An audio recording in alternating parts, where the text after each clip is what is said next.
I want you to see the consistency of it. See how it's a lot thicker than it was yesterday, right? And I'm going to take 18 ounces of this, which is the Levan. This is the Levan starter. Okay? Which is going to be most of it. That's 10.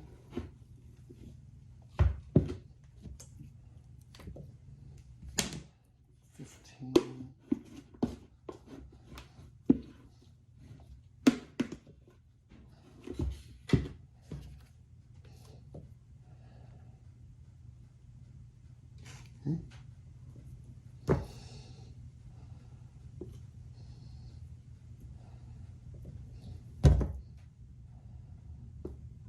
Almost.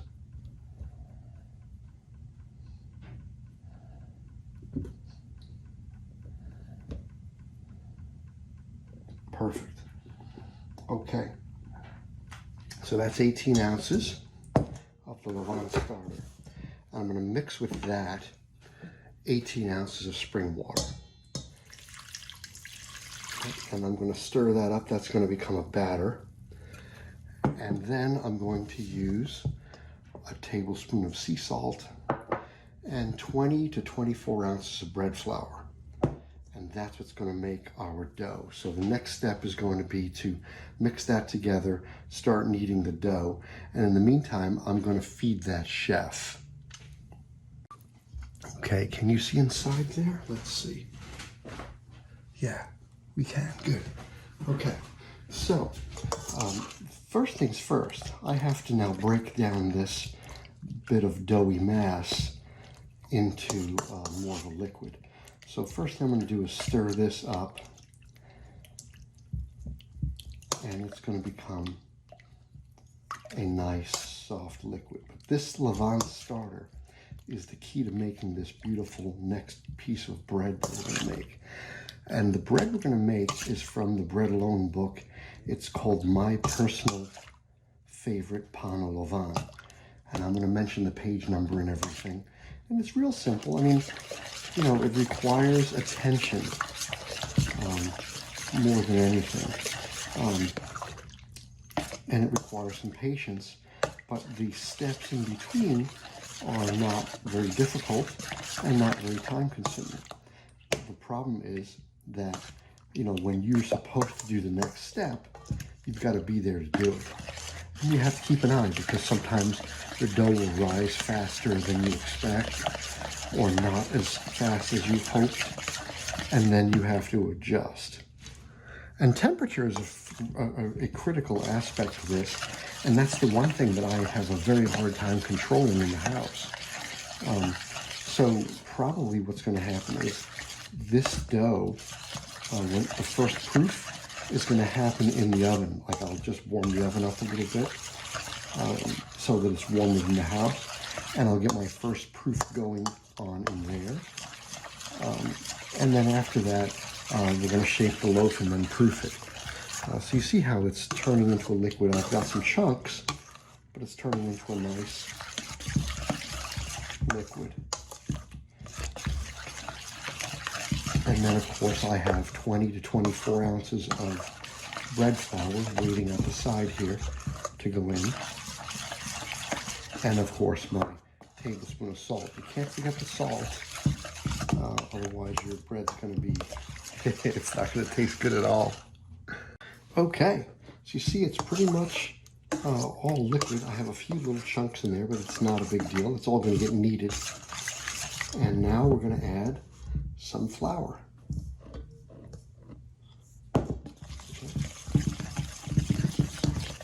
Stir that up. And eventually, we're going to turn this out onto the surface and knead it. Now, while it's still liquid like this, I'm going to add the salt. This way it gets evenly distributed, right?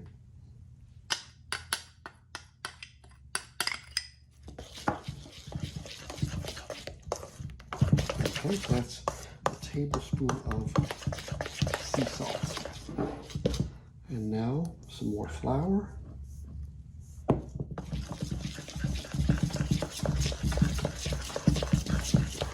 And if this dough remains too wet, I'll add more flour, because it's not supposed to be a very wet dough.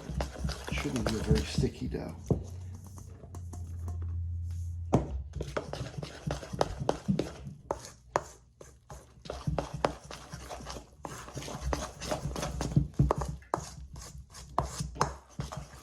See how it's forming though, right?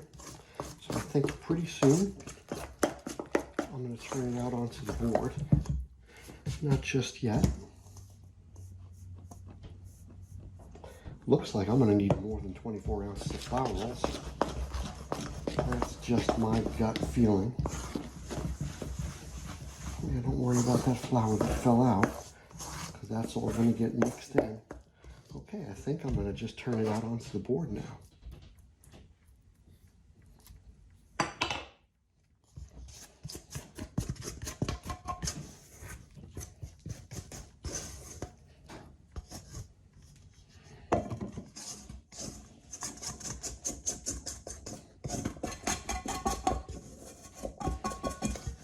That looks nice, right?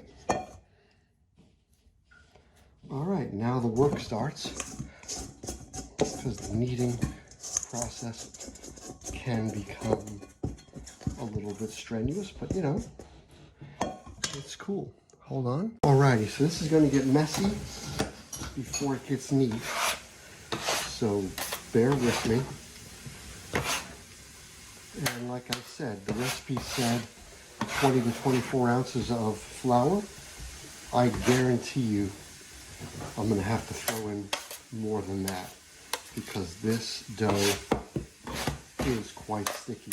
You know, sometimes the different flours absorb moisture at different rates, and you know, you have to adjust for it. But you have to know the look and feel of your final dough. So that's part of what's important with the video, is I'm going to show you, I mean, you can't actually feel it, but I'm going to show you what the dough looks like in the final step, so that you have a good idea of it when you try it at home. So you see how, you know, it looks like I'm successfully kneading the dough, and all of a sudden it's sticking to the surface. I mean, that's, see it? That's just too sticky. And this dough should be a lot less sticky than that. So I will be adding, look at that. See, I'm almost at my final 24. And watch what happens now, right? You see how I put the extra flour in. Now watch how it looks manageable. Ready? Watch.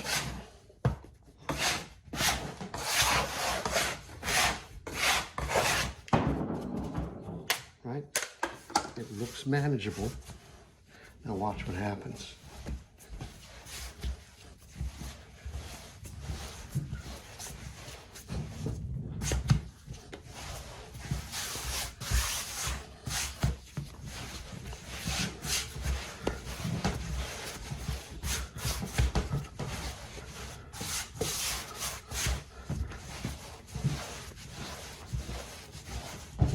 See how it's getting sticky again?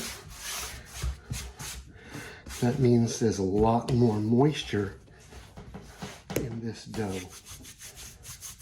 And that's okay. We'll just adjust. Right? We'll just adjust. Now, like if I was making focaccia, this might be the actual consistency I'm looking for.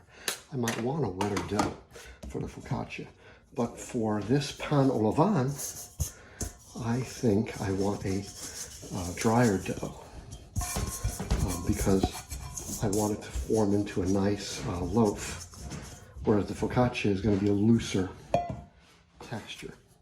So let me go get some more flour, and then I'll continue to work this, and I'll show you what it looks like in the end. All right, so I put in a couple more handfuls of flour. I didn't measure it. I just put a couple of little handfuls of flour. And you see I'm working it now. And this looks promising. This looks like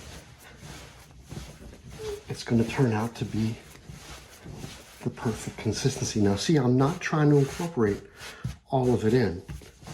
Right? I'm taking it as I need it.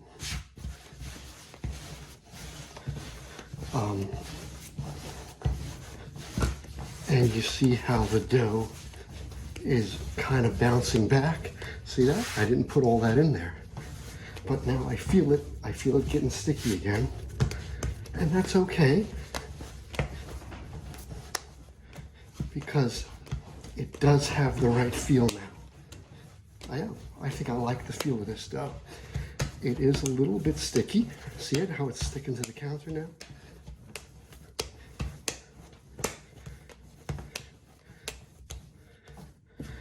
Maybe I'll hit it with a little bit more. Because I don't want it to be all dried out either.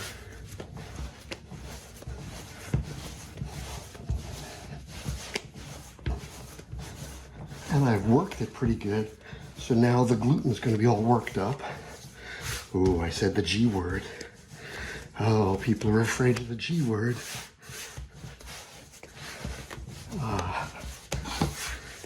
But you know, gluten is bad for you if you have celiac disease. Otherwise, it's probably not going to kill you.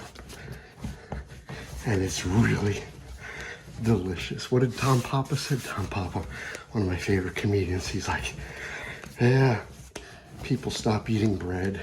Yeah, this is his bit. I'm giving it to him. They stop eating bread. And they got to lose maybe 7 pounds. But they don't eat bread. See, it's sticky again. Look at that. I'm going to give it some more flour. What is it, little Lola? Little Lola's climbing up my leg. Alrighty. Yeah. That was too sticky. So we're going to go through it again. This might be it. This might be the final addition. Because like I said, I don't want it all dried out, but I definitely want it firm.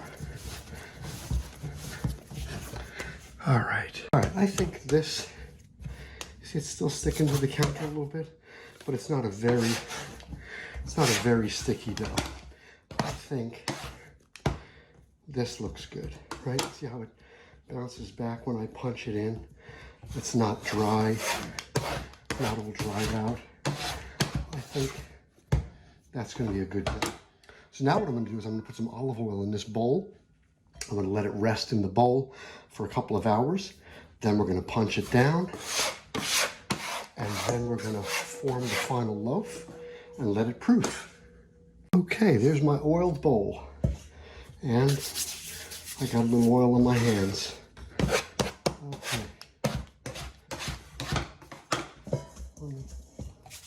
See if that helps. I'm gonna make sure I get all the dough. And I'm just gonna form it into a ball.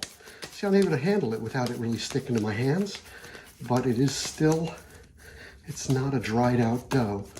Okay, pinch the bottom, put it in the bowl, turn it over, and put the pinch side down. And now I'm gonna cover that with foil, plastic wrap and a towel. I'm gonna throw it in the oven, which is a little bit warm. And we're gonna let it sit in there for maybe a couple hours.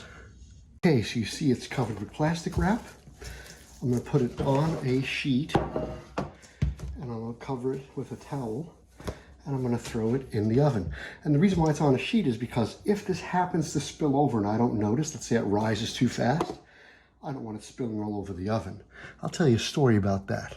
Okay, so you can see how the dough has risen, right? This is a beautiful thing. And I gotta tell you, oh, it smells lovely. Okay, so you see how it rose? Remember what level it was at? It was down about here, and now it's up here. And that's perfect. I don't want it overflowing. I don't want to exhaust the dough. And what I've got here, because I don't have a fancy bread basket, I'm just making my own little couch. And to do that, I'm going to just sprinkle some flour down because I don't want this to stick. Right? So I'm going to sprinkle some flour down. And then I'm going to punch down this dough. And I'm going to form a nice loaf.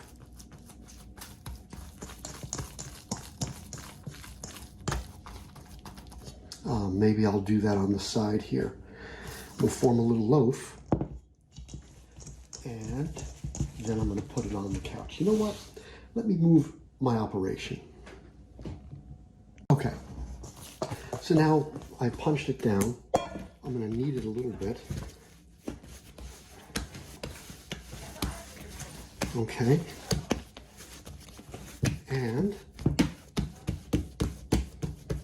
wow, that's a beautiful dough.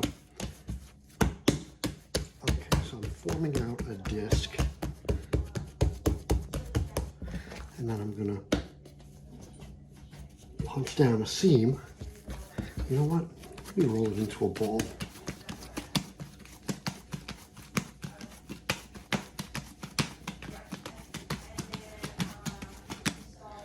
Okay, and now we'll punch down a seam because I want the top to be smooth, right?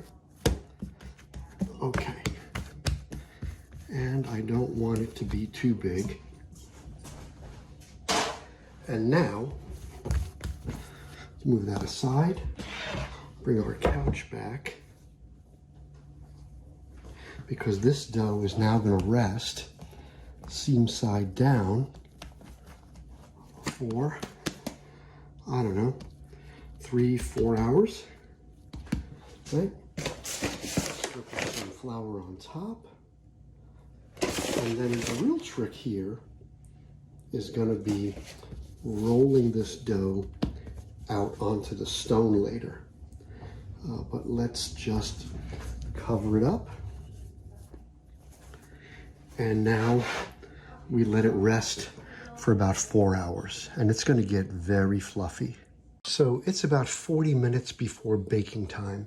The oven's on. I've already got it preheated to 450, and in about 40 minutes, I'm going to put this loaf onto a bread peel, score it, and get it onto the pizza stone.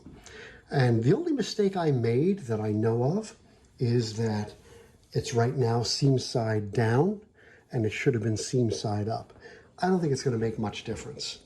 All right, so this is going to be a delicate procedure, and it's a large loaf, so it's going to be a little bit tricky, but I'm going to do my best to try to roll this loaf onto the peel. And look, I did it. Wow. Okay, now it's on the peel, and you see, there's my mistake. I should have had it seam side up on the couch, so it's seam side down on the peel, but that's okay. I've got a razor blade, and we know what we use these razor blades for, right? Yes, for scoring bread. That's what you use razor blades for. Okay, and now I'm going to slam this into the oven, and I hope I'm successful.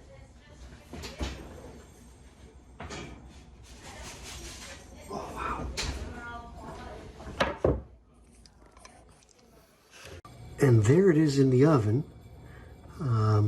And I need to start timing this, right? So, because in 20 minutes, I got to lower the temperature to 400. But let's take a peek, right? That looks nice, right? And wait till it rises. I also have to hit it with some more of that. I have a water sprayer to get steam in there.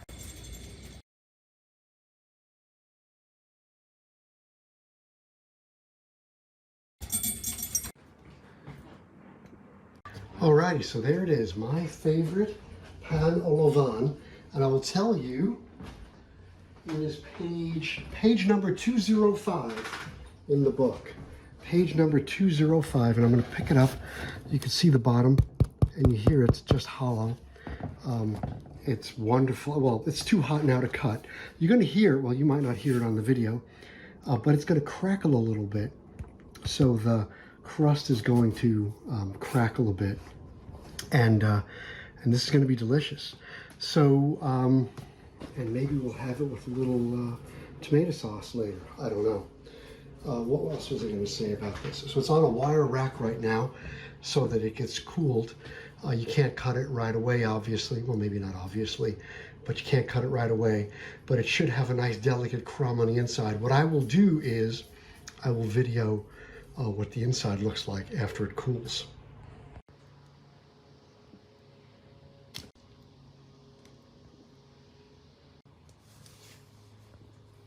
Okay, so I'm a little bit thinking about this now. I look in the book and you see these notches where I sliced it. They're this color. But if you look in the book, these lines are darker. So maybe I should have cooked it a bit longer to get those lines to be darker. I don't know. But I am going to cut a piece now that it's cooled off just to see what it looks like on the inside. And we're going to take a look at that crumb structure. So it's a little more dense than I had hoped it would be also on the inside, and a little bit more moist. I was hoping for a lighter crumb, but let's see. Oh no, that's really good. That's an excellent piece of bread, but I think the next time I do it, well, that's delicious. The next time I do it, I'm going to cook it a little bit longer to get these lines to be a little bit darker. But otherwise, it came out great. And I think it should have been a little bit lighter. Maybe if I would have cooked it a little bit longer, it would have been a little bit lighter. I don't know. Also, I want to point out, sometimes when you know it's done, if you tap it on the bottom, you hear that hollow sound? That's how you know it's done. But again, I think I'm going to cook it a little bit longer next time to get that color a little bit darker. But otherwise, I'm very happy with this loaf.